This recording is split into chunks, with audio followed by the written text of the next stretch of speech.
¿Qué tal, amigos? Qué bueno que estén con nosotros. Esto es Cultura Líquida y hoy en Cultura Líquida tenemos a un amigo de hace muchos años de conocer. Es nuestro amigo Fritz Glockner.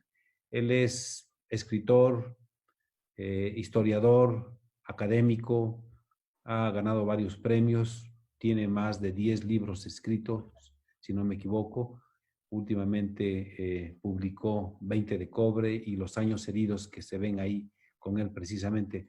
Mi querido Fritz, ¿cómo estás? Queridísimo Jesús, muy bien, muchísimas gracias por la invitación. Un gusto vernos las caras a través de la pantalla Sí, y vernos las caras después de algunos calendarios ya deshojados, digamos, ¿no? sí, qué bonito lo dijiste. Algunos calendarios ya deshojados. Fíjate que a mí me daba muchísimo gusto que estés en este programa porque tú eres un amante de los libros, ¿verdad? Ya verás atrás de mí. Tú eres un amante de los libros y yo estaba escuchando a una entrevista que le hicieron a Federico García Lorca, una grabación cuando él fue a inaugurar una biblioteca de su pueblo allá en Fuente Vaqueros, en España, en el año de 1931, man, ¿sí? Y hace una especie de discurso que dura como 20, 25 minutos, pero a mí me llamó la atención algunos aspectos importantes de lo que él dice, ¿no? Por ejemplo, dice algo que me impactó. Dice que cuando Dostoyevsky estaba preso en Siberia, Fedor Dostoyevsky, él le escribió a su familia, Fedor, y le pedía libros, porque necesitaba horizontes. O sea, tenía sed, tenía frío, obviamente inclemente la situación, pero él pedía eso, ¿no? Porque pedía alimento para el espíritu. Y bueno, yo no quiero echarme un rollo sobre esto, pero a mí me parece que es algo que muy importante, ¿no? Creo que el ser humano cuando lee, este, eh, pues está combatiendo la ignorancia, está combatiendo la mentira, lo que es la falsedad del ser humano. Y eso se encuentra en los libros, ¿no? Desde la época de los monjes benedictinos que cultivaron todo esto, guardaron las culturas antiguas. Entonces, mi querido Glockner, Fritz, pues tú tienes la oportunidad brillantísima de ser el director de Educal. ¿Qué es Educal, amigo? Bueno, para empezar, como bien dices, soy un amante de los libros de toda la vida, ¿no? Porque los libros son eso, son vida. Precisamente Dostoyevsky pedía libros en función de que no hay cárcel que pueda ocultar la imaginación, la pasión, la aventura, la utopía, la rebeldía a través de la lectura. O sea, por más que existan censuras, recordemos a los nazis al inicio de Hitler, ¿no? Quemando libros de Mira, las bibliotecas públicas, ¿no? Más allá del gran genocidio y de la gran destrucción a la humanidad que tuvo que ver esta corriente nazista, evidentemente su mayor símbolo de destrucción fue cuando evidentemente llevaron los libros a la hoguera. Porque, insisto, el libro es vida, es toda una capacidad de lograr construir nuevas utopías. Y en ese sentido, evidentemente soy un lector de toda la vida. Antes de ser escritor siempre he dicho que soy lector, o más bien me convierto en escritor por ser lector. Y yo creo evidentemente que cualquier escritor que no lea, pues no puede ser escritor, digamos, ¿no? Porque es una simbiosis indisoluble, pues, ¿no? Actualmente, bueno, como ya mencionaste, soy autor de aproximadamente 17 libros entre ficción, historia, periodismo, ¿no? novela Y negra, policía, mandé policíaca, novela novela. policíaca. Digamos que de alguna manera, si no profesionalizado, sí es un género que he seguido con mucho hincapié, pues, ¿no? Sobre todo a partir de 1992 no he dejado de asistir a este evento internacional que se realiza en la ciudad de Gijón, en España. España. Primero como librero, luego como librero y periodista, Te dieron luego un como... premio allí, ¿no? ¿Mande? Te dieron un premio a ese lugar. El Rodolfo Walsh, exactamente. ¿En qué consiste ese premio? Es el premio que tiene que ver con, cada año, la Semana Negra de Gijón genera diversos premios. El Rodolfo Walsh, que es de libro de no ficción, libro negro de no ficción. El Dashiell Hammett, que es a la novela policíaca, publicada en español. El Silverio Cañadas, a la primera obra policíaca de cualquier escritor, ¿no? Hay uno de historia y uno de ciencia ficción, que son las obras que se publicaron un día antes en español y que se premian o que se genera el ser finalistas durante la Semana Negra consecuente, ¿no? Yeah. Y bueno, evidentemente hemos estado muy atentos a este género porque al final de cuentas considero que el género negro es el que mejor retrata como estampa, como fotografía, como radiografía, la situación social de la sociedad donde se está generando esta literatura. ¿Por Pero qué? bueno, mencionabas Ducal, evidentemente desde el 28 de diciembre del 2018, soy nombrado el director general de Ducal, de la Red Nacional de Librerías de Ducal. Resulta que, como todos saben, Andrés Manuel López Obrador invita a Paco Ignacio Taibo II a que se convierta en el director general del Fondo de Cultura Económica.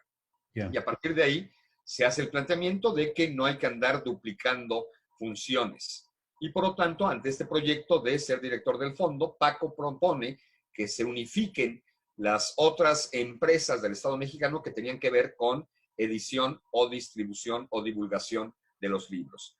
Y en este caso es cómo se genera la fusión de la antigua Dirección General de Publicaciones de la Secretaría de Cultura Federal y Educal, que es la empresa distribuidora de libros del Estado mexicano. Educal es la red nacional de librerías más grande de todo México. Contamos con 81 puntos de exhibición de la aventura. Yo por lograr no les llamo ni comercios ni librerías, sino les llamo puntos de exhibición, porque me queda claro que una librería es eso, es un punto de encuentro con lo que decíamos, con la libertad, ¿no? Con la aventura, con el sueño.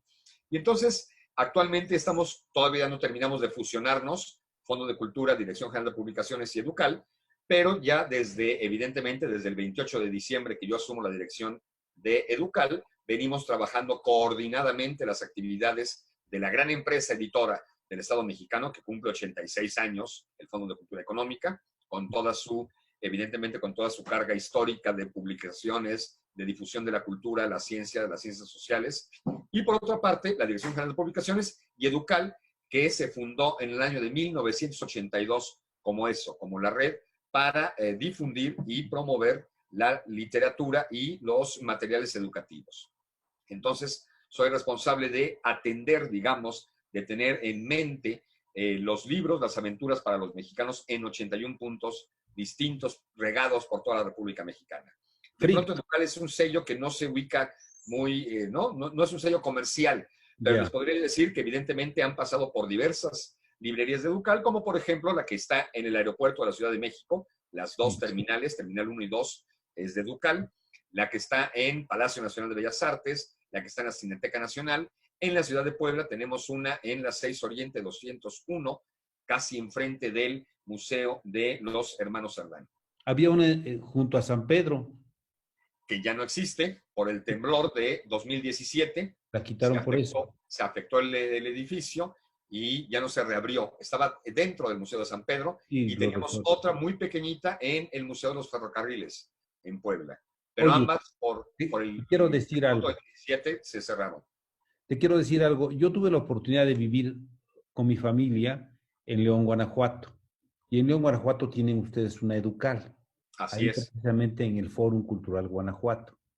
Es un lugar muy bonito porque es un lugar que invita a la cultura. Y a mí me encantaba muchísimo ir a la librería de Educal y yo veía que muchos leoneses, muchísimos, estaban comprando, visitando, hojeando, viendo los libros. Pero yo no sé, yo en Puebla tuve la oportunidad de visitar la librería de Educal que estaba junto al Museo San Pedro y muy pocos poblanos estábamos ahí. ¿Qué pasa con los poblanos, Fritz? O sea, siento que somos de pose, mano, que no leemos. No sé si no sabemos leer, si somos tan ricos que no nos interesa la lectura, o nos interesa únicamente vivir en Angelópolis, en La Vista, etcétera, etcétera. ¿Qué nos pasa? No, difiero por completo de esta visión, digamos, ¿no? De esta propagación del pipope, pieza de porcelana perfecta, ¿no? Sí, sí. Sí, sí, No, Puebla, curiosamente, es una de las grandes capitales de la lectura. Y te lo sí. compruebo con 2 o 3 anécdotas específicas. Para empezar, Cuéntame. bueno, yo que me he dedicado a los libros, porque además de ser escritor, lector y actualmente director de Educal, como bien sabes, también tuve una librería que se llamó La Historieta, propiedad mía. En su momento fui director general también de una editorial, En Marco la Polo 3 Sur, ¿no? En Editores. la 3 Sur estaba tu librería. Exactamente, en la 3 Sur estuvo La Historieta. Entonces, me queda clarísimo que el poblano sí tiene gran hábito por la lectura. Tan es así que, por ejemplo, por comentarte algo, Paco Inés Taibo II como escritor. El segundo lugar de ventas de las obras de Taibo es Puebla. No es Monterrey, no es Guadalajara. Y cuando hablamos del segundo lugar es evidentemente porque el primero lo ostenta la Ciudad de México. Pero ¿quién va a competir con las multitudes que habitan la Ciudad de México? No. Pero a nivel de ventas genéricas, Puebla es el segundo sitio donde Taibo vende más libros. Entonces ahí se rompe, y hablo de un autor, ¿no? De un autor que está entre nosotros. Ahora no me quiero imaginar las ventas que puede tener Carlos Fuentes o Octavio Paz o Jaime Sabines, ¿no? En otros términos, te puedo demostrar que Lo Villoro. precisamente, no, o Juan Villoro, no teníamos, por ejemplo, librería de Educal ni del Fondo de Cultura, porque como ya mencionamos, en el 17, luego del temblor del 19 de septiembre, se tuvieron que cerrar la del Museo San Pedro, ¿no? Y la del Museo de los Ferrocarrileros, de los ferrocarriles. Pero, evidentemente, en cuanto entramos y tomamos la dirección del Fondo y de Educal, la solicitud de que abriéramos una librería era, bueno, casi recibíamos cartas como si fuéramos programa de Chabelo, De ¿no? verdad, de Cuando verdad. vamos a abrir en Puebla, bla, bla, bla. Antes de inaugurar la librería en septiembre, fines de agosto del año pasado, que lo hicimos gracias a la coordinación con la Benemérita Universidad Autónoma de Puebla. El inmueble donde nos encontramos hoy en día pertenece a la universidad y llegamos a un maravilloso acuerdo con el rector Alfonso Esparza. Antes de que se firmara y se lograra abrir esta librería, realizamos un tendido de libros.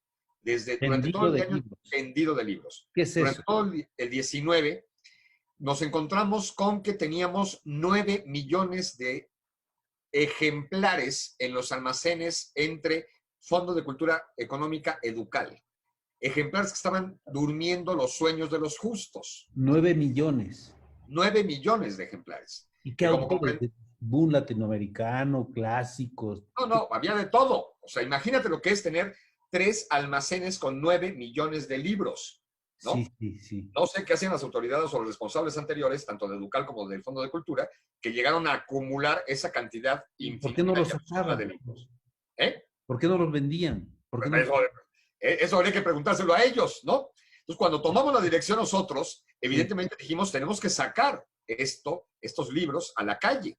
Y empezamos a organizar lo que denominamos como tendidos de libros, que era poner en la calle un tendido, ¿no? O sea, nada de feria del libro organizadita, ni mucho menos, sino colocar las cajas y abrir para la venta a la gente.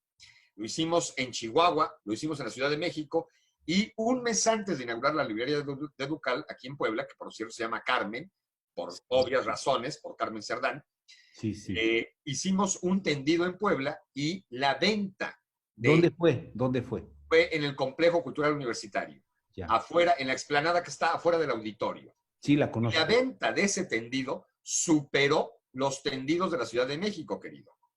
O sea que aquí contrarresto y te planteo algo que fue totalmente palpable en agosto del año 2019, donde los poblanos se lanzaron en multitud.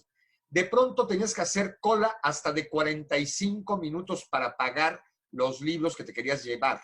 Con eso te digo todo. Por desgracia, esta pregunta no me la tenía yo pensada responder para mostrarte las colas de las fotografías con la gente haciendo cola, que hasta 45 minutos tenían que hacer cola debido a la multitud que sobrepasó el número de personal que trajimos para atender ese tendido de libros. ¿Me ¿En qué explico? año fue? El año pasado, hace un año, te digo, en agosto del 2019. Entonces, no es cierto que el poblano no lea, al contrario, el poblano lee y lee muchísimo. Por desgracia, te habrás sucedido la mala experiencia, ¿no? De que cuando ibas al Educal del museo, que como estaba tal vez un poco encerrado, poca gente sabía incluso que existía esa librería, como poca gente sabía que existía la librería del Museo de los Ferrocarriles, ¿me explico? Pero Oye, no, pues Fritz, así es una gran zona, una gran plaza para el libro, sin lugar a duda. ¿y qué tipo de mercadotecnia utiliza Educal? ¿Cómo promueven ustedes la venta de sus libros? Estamos conscientes de que no puedes, el libro no es un objeto que se pueda exponer para la venta como cualquier otro tipo de objeto o de producto. Para empezar, el libro tiene que tener con un tipo de contagio. Todo librero tiene que ser un contagiador, tiene que ser un portador, perdón, del coronavirus para contagiar la lectura y la emoción, no el virus asesino que está provocando tragedias en la humanidad. Sí, sí, sí. Siempre he dicho que no hay mejor forma de promover la lectura que contagiándola. No puedes imponer, no es una actividad que de pronto se deba utilizar.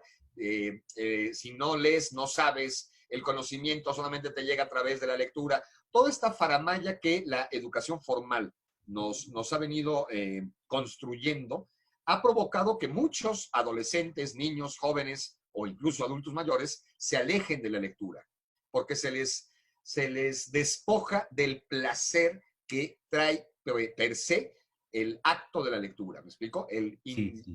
inmiscuirte en una aventura, en una anécdota, en una fantasía.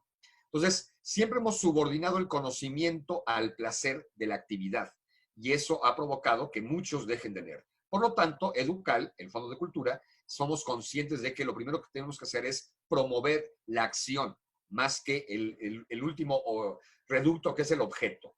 Si no practicamos el deporte de la lectura, ¿cómo carambas queremos promover el objeto libro? ¿Me explica la diferencia Sí, que sí, estamos sí. haciendo? Entonces, los librobuses.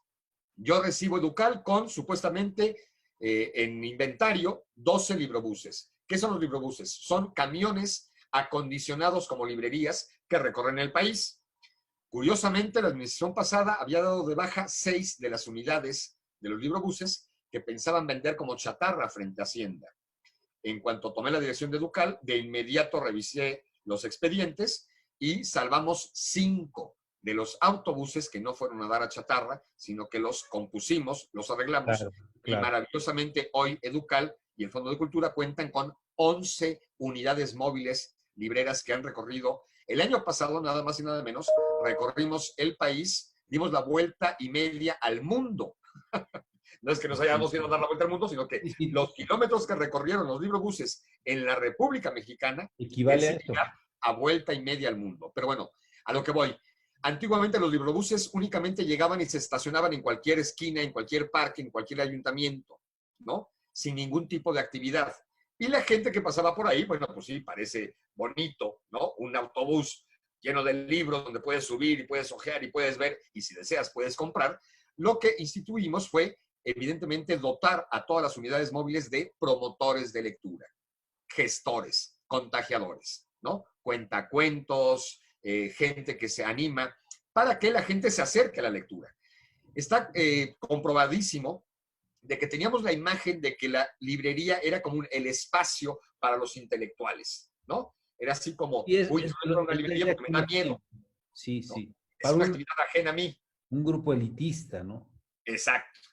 ¿Por qué tuvo éxito? En 1971, la instalación de la primera librería Gandhi en la Ciudad de México, con Achar a la cabeza, porque planteó la librería, ¿no?, como un supermercado, donde se perdía de alguna forma el miedo a esta imagen elitista, ¿no? Entonces, lo que hacemos para difundir, divulgar y sobre todo para promover la lectura es este tipo de acompañar los librobuses o que en las librerías exista el personal capacitado para eso, para ser un contagiador de aventuras. Y ya, evidentemente, posteriormente a eso vendrá la adquisición y la transacción comercial para adquirir un libro. ¿Me explico? Sí. Perdón. Pero fundamentalmente tenemos la obsesión de que tenemos que crear una república de lectores. Por Esa lo es tu mismo, meta, el esa es la próximo meta año, que tienes. Como ¿mande? director de Educar, ¿cuál es tu meta más ambiciosa? No, tengo los números oficialoides, No, ¿no? no, pero no manejes eso. Simplemente, ¿qué quieres hacer? ¿Qué se debe hacer, Fritz? Hacer lo que siempre he hecho desde las trincheras independientes, desde el freelanceo. Siempre me he dedicado a esto, a promover la lectura. No es algo novedoso en mi caso. Yo no hubiera aceptado un puesto de funcionario público si no estuviera yo capacitado o me considerara un profesional de lo mismo, ¿no? En esa lógica, digo, si Manuel Bartlett me hubiera dicho, vente a la Comisión Federal de Electricidad, hubiera dicho, no, gracias. Yo qué carajo sé para la, ¿no? Sí, sí. Entonces, a lo que voy es que evidentemente acepté la invitación de Taibo porque me considero que he sido un promotor de la lectura. ¿Mande? Paco te invitó. Directamente, exacto. Entonces, me considero evidentemente un promotor de la lectura de toda la vida, ¿no? No es de ahorita que estoy promoviendo la lectura o estoy vendiendo libros. Digo, vendo libros de los 15 años que iba yo en el clásico canvaseo que se le llamaba entonces, ¿no? De ir de puerta en puerta vendiendo enciclopedias. Entonces, soy una persona que se ha dedicado a los libros y a la divulgación y al contagio de la lectura de toda la vida. Entonces, pensar en qué estoy deseando ya como funcionario, evidentemente, uno, bueno, nunca más volver a dejar una bodega con tantos millones de ejemplares en la oscuridad, ¿no? Claro. Eso es un principio básico. Dos, evidentemente, reforzar la Red Nacional de Librerías, no solamente las que ya tenemos, las 81, con el cuidado de qué se oferta, qué se ofrece a los lectores. Como medida específica, decidimos, por ejemplo, que no se exponga, que no se exhiba, que no se comercialice ningún libro de superación personal en la Red Nacional de Librerías, Fondo de Cultura Educal. Sí, ¿Me vas a decir que soy un censor? Te voy a decir que no. Te voy a decir que, así como en la escuelita, no eres la ya no venden, Inquisición. ya no venden productos que hagan daño a la Catar. salud, consideramos que hay algunos textos que dañan la salud. Oye, No ¿y el existe bestseller mejor. lo vende? ¿Educar lo vende el bestseller? Bestseller sí, libros de superación personal no. Hay una diferencia. ¿Por qué? ¿Por qué? Porque no hay mejor superación personal que la buena literatura. No creemos en las recetas de 10 lecciones para ser feliz, en el quesito y el ratoncito en busca de la felicidad. Con este manual vas a salir de la depresión. No, por favor, ¿no? Te vas a hacer Seamos millonario. serios. ¿Eh? Te vas a hacer millonario, muy rico, ¿no? Si tú ¿No? lees este libro, son 10 consejos para obtener la riqueza. A la una, a las dos, a las tres ya te hiciste rico, ¿no? Eso suena a albur. Te vas a hacer rico de otra manera. Pero bueno, no. Sí, sí. Estamos conscientes de que así como hay sanidad en el mercadeo de los productos que se venden en las misceláneas, en las tiendas, ¿no? En los supermercados, y que ya hay reglas de que te tienen que decir qué tanto de cantidad de azúcar, ¿no? Qué tanto daño le puede hacer a la salud el ingerir cierto tipo de bebidas o alimentos. Lo mismo estamos haciendo con la literatura, con los libros, ¿no? Hay libros que en lugar de realmente motivar, realmente generar una superación personal, lo que provocan son ventas de ideas falsas, mentiras, pues, ¿no? Entonces, no estoy diciendo que, y no estoy incluyendo en este tipo de literatura a la buena psicología, a la filosofía, no, por supuesto que no, ¿me explico? Hablo de lo que tiene que ver con charlatanes que han escrito pseudolibros de superación personal que no es más que mentiras hacia la imaginación. Algo Repito. así como Juan Salvador Gaviota. No. Juan Salvador Gaviota es una novela. Sí. Eso es literatura. Eso no es superación personal. Es una novela.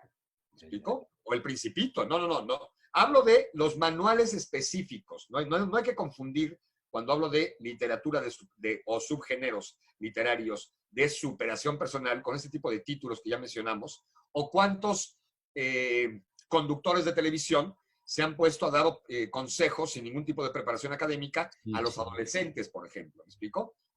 No. Hay que saber distinguir a qué nos estamos refiriendo con títulos que no estamos promoviendo o que no estamos exhibiendo en nuestras puntos de venta debido a eso, a que queremos una sanidad mental del mexicano también, así como de Oye, la salud. Fritz, yo tuve oportunidad de trabajar un tiempo en televisión, 10 años en Televisa Puebla. Y me di cuenta, y te lo digo, me di cuenta, y yo estoy decepcionado de ese tipo de trabajo de televisoras, ¿no? Porque promueven prácticamente la incultura, ¿no? O sea, los teleculebrones esos enormes que hacen, no sé, la falta de difusión de la verdadera cultura, de programas de tipo cultural, o son programas de tipo pseudo cultural. ¿Y tú crees que ese tipo de programas, de televisoras, de difusión, han hecho que los jóvenes se metan precisamente con esto? O sea, se claven en esto, se claven en las redes y no yo veo que no les interesa mucho al joven leer. ¿O qué piensan No, de esto? no, yo creo que sí. A ver, estamos en otro momento histórico y yo no adjudicaría la responsabilidad absoluta a empresas, a las grandes cadenas televisivas de la enajenación por la pantalla, digamos, ¿no? O Sí, sea, hoy en día habría que saber distinguir. Sin lugar a duda, en México, las grandes medios de comunicación masiva, específicamente la radio y la televisión, como sabemos, históricamente estuvieron subordinados al poder político del Partido de Estado Único, ¿no? terriblemente, ¿no? Y recordemos la frase de Azcárraga, soy un soldado del PRI, ¿no? Sí, Bueno, sí, sí, entonces, sí, ya con eso, ¿qué más quieres, no? sí, En sí. esa lógica, pues, los medios de comunicación cumplieron un factor, evidentemente, de enajenación y de eh, eh, amaestramiento del imaginario colectivo, Sí, ¿no? sí, O sea, que yo no destrozaría todas las telenovelas, por ejemplo, ¿eh? Creo que hubo narrativamente muchos buenos logros, digamos, ¿no? sí, sí, Una de Lobos, cuyo autor, uno de los autores es Enrique Serna, nada más y nada menos, por sí, poner un sí, ejemplo, ¿no? Pero bueno, lo que voy es, los medios de comunicación jugaron un papel de mediatizadores y de controlar el imaginario colectivo de la sociedad mexicana en pos del beneficio del discurso político del partido de Estado, ¿no? Eso claro. es totalmente censurable, pero eso lo hace todo régimen. No lo hacía México, lo hacía la Unión Soviética, lo hacía Cuba, lo hace Estados Unidos, ¿no? La información Oye, internacional de la comunicación la dominan 3 empresas extranjeras de la información mundial, de la noticia, ¿me explico? Y 2 de ellas son gringas. Entonces, a ver, esto lo hace todo gobierno, todo poder, ¿no? La gracia, evidentemente, era saberse salir y saber discernir, ¿no? ¿Qué mensajes te lanzaba el Chavo del Ocho, por ejemplo, ¿no? En la actualidad tengo una hija de 8 años y evidentemente le dejo ver lo que quiera, pero siempre racionalizamos y platicamos lo que estamos, cómo se está alimentando a nuestras neuronas, ¿no? O cómo se está ejercitando este músculo que tenemos dentro, que se llama cerebro, que está comprobado que es un músculo y que hay que saber meterlo a cierto tipo de gimnasios, ¿no? Y no solamente al gimnasio de la pantalla. sí, te Ahora bien, entiendo. hoy en día tenemos por la tecnología una cantidad de pantallitis, ¿no? Sí, sí. Gracias a ese éxito tecnológico podemos estar conversando tú y yo ahorita. Yo Sí, desde la comodidad de mi estudio, tú desde tu domicilio, me quiero imaginar, ¿no? sí, sí. Entonces, es obvio que hay una saturación de pantallas, ¿no?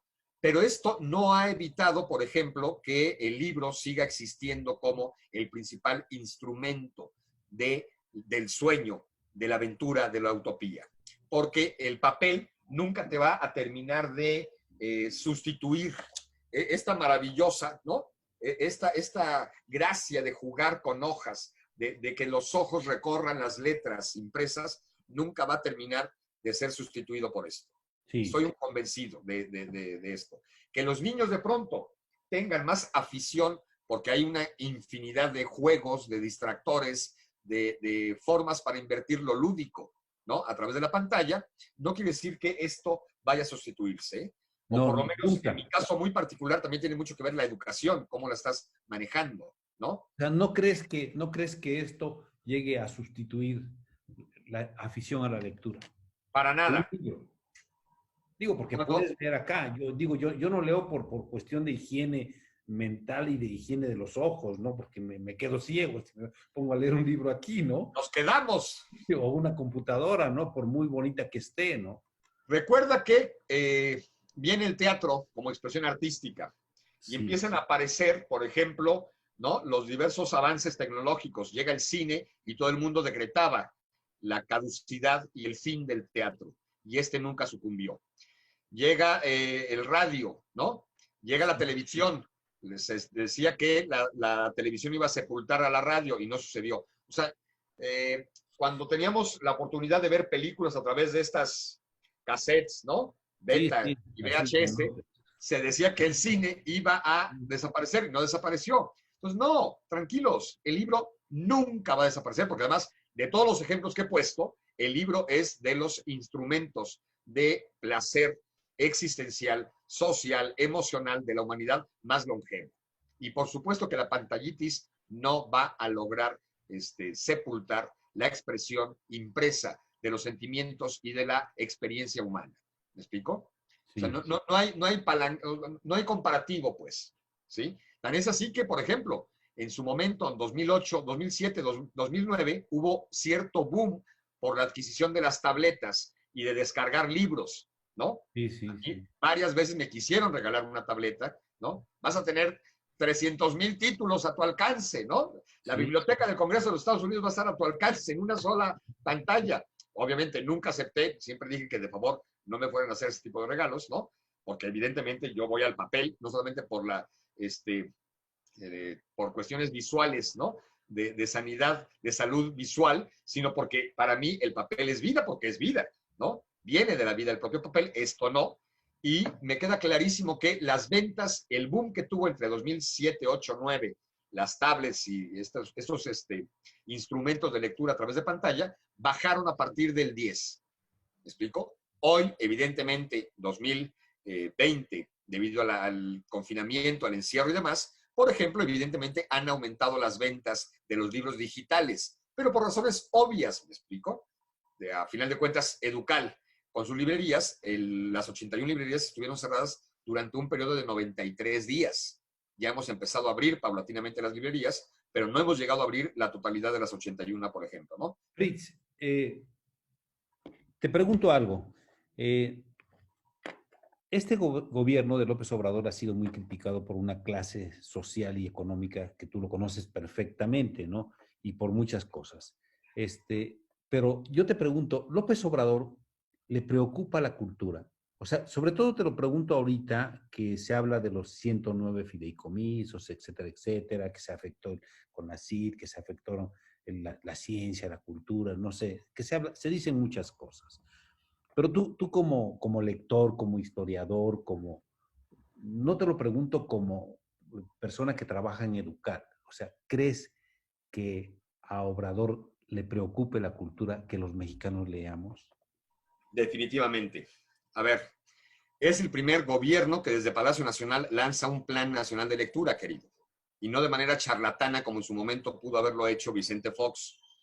Estamos hablando del presidente con más catálogo histórico en su discurso, ¿no? Y nada más hay que aventarse 10 minutos de cualquier mañanera para que veas cómo hay un juego maravilloso entre el pasado y el presente.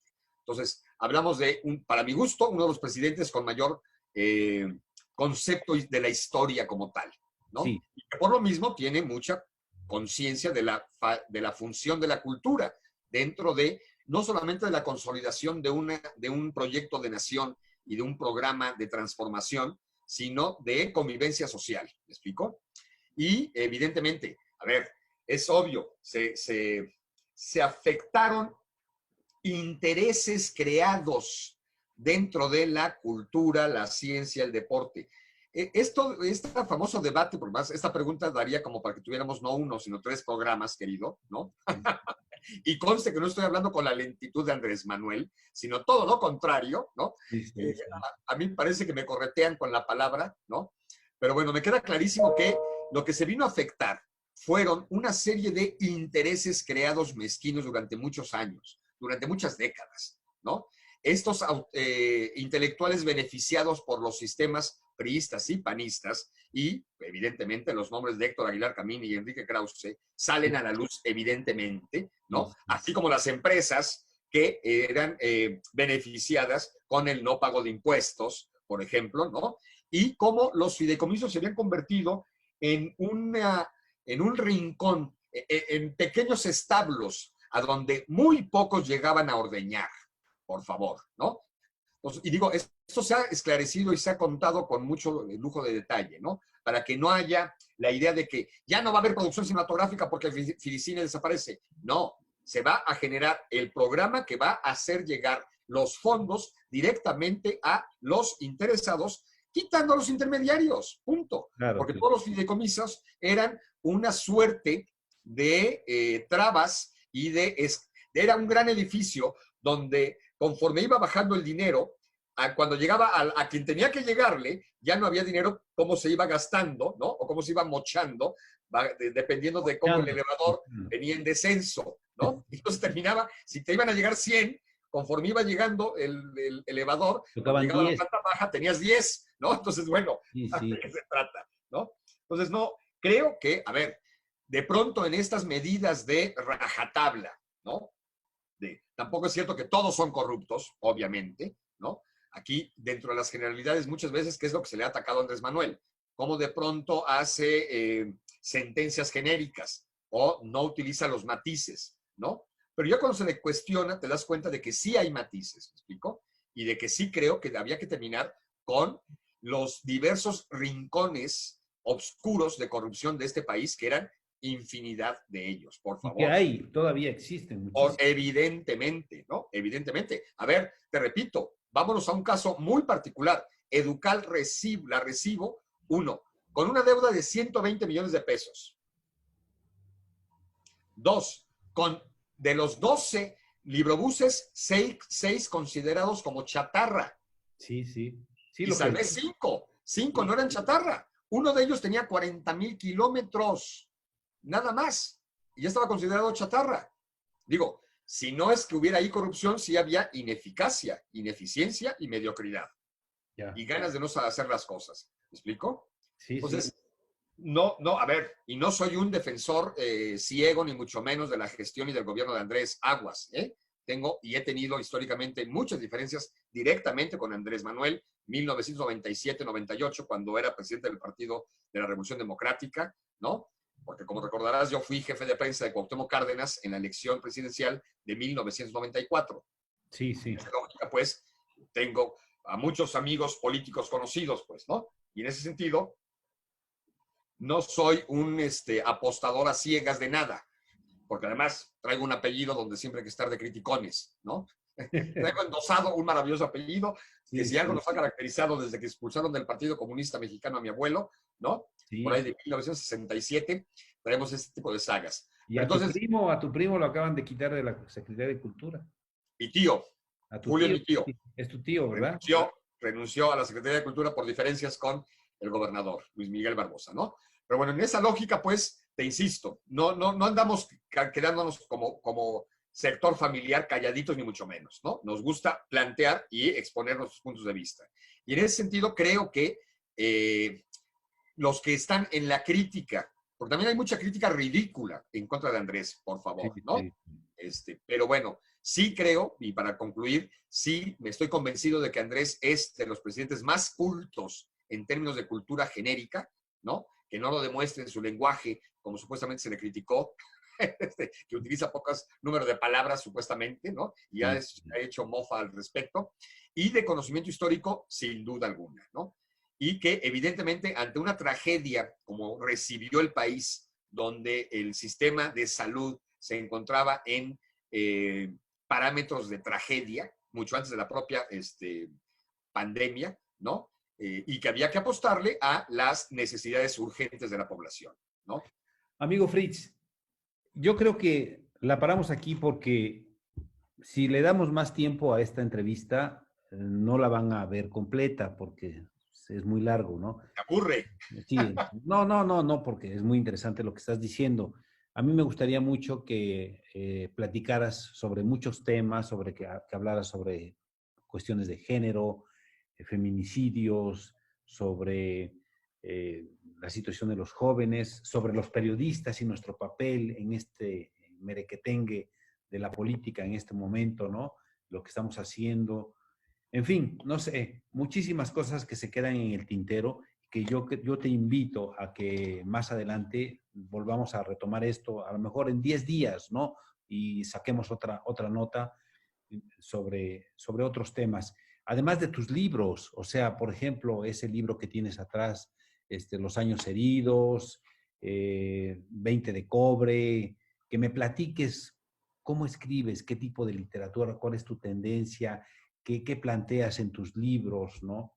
o tu novela, no sé, que me hables de tu obra también. Pero le damos un programa a tu obra y otro programa, si quieres, a los periodistas y otro programa más a la cuestión política y pues que te conviertas aquí en el cliente de Cultura Líquida, mi querido Fritz.